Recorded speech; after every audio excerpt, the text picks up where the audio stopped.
Dictation start होगी 5 second बाद।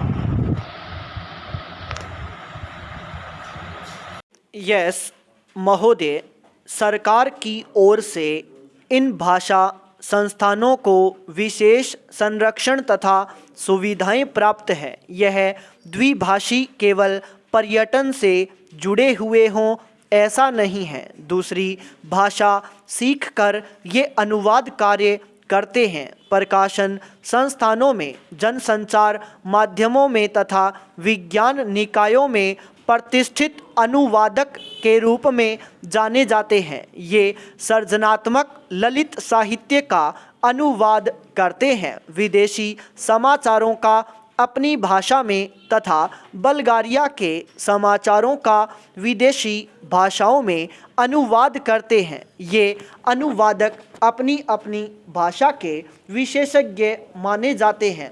यदि आप कभी बल्गारिया जाएं तो आप देखेंगे कि आप चाहे इनकी भाषा न जानते हों, किंतु आपकी भाषा जानने वाले आपको ज़रूर मिलेंगे। अभी कुछ महीने पहले की ही तो बात है जब भारत के राष्ट्रपति डॉक्टर शंकर दयाल शर्मा बल्गारिया गए।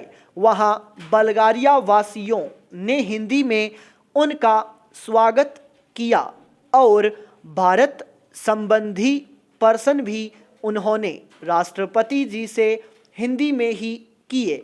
भारत प्रतिनिधिमंडल के लिए यह सुखद आश्चर्य था। वस्तुतः अनुवाद या भाषांतरण उनके लिए व्यावसायिक अनिवार्यता है। यूरोप के अन्य देशों में भी यही स्थिति है, जहां विश्व में प्रकाशित किसी भी भाषा का महत्वपूर्ण शोध निबंध या कोई विदेशी चर्चित साहित्यिक कृति उस देश की भाषा में तत्काल अनुदित हो जाती है।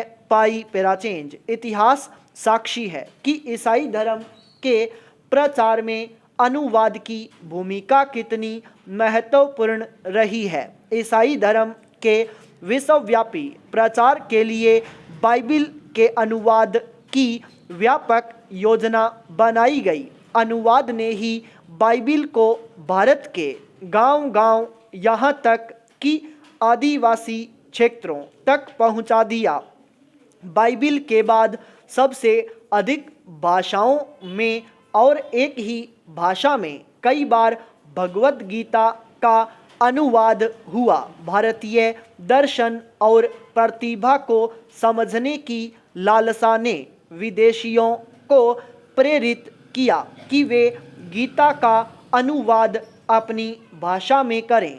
आज विश्व की सभी प्रमुख भाषाओं में गीता का अनुवाद आपको मिलेगा। अवधी भाषा में लिखित रामचरितमानस भी देश और विदेश की अनेक भाषाओं में अनुदित होकर विश्व साहित्य का अनुपम ग्रंथ बन गया है। वस्तुतः अनुवाद ही वह माध्यम है जो देशीय रचना को भौगोलिक सीमा से मुक्त कर विश्व मंच पर प्रतिष्ठित करता है। गीतांजलि की ख्याति का एक प्रमुख कारण उसका विदेशी भाषाओं में अनुदित होना भी है।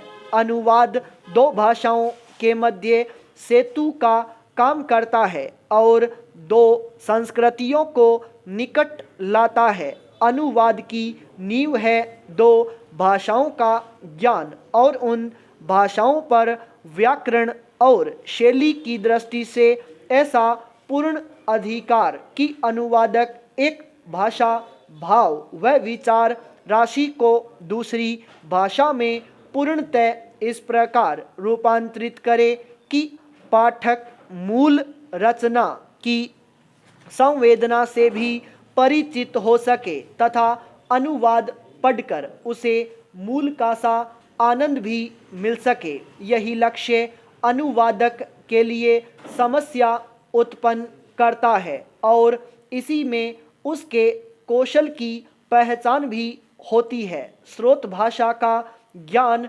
अनुवादक के लिए इसीलिए अपरिहार्य माना जाता है। स्टॉप।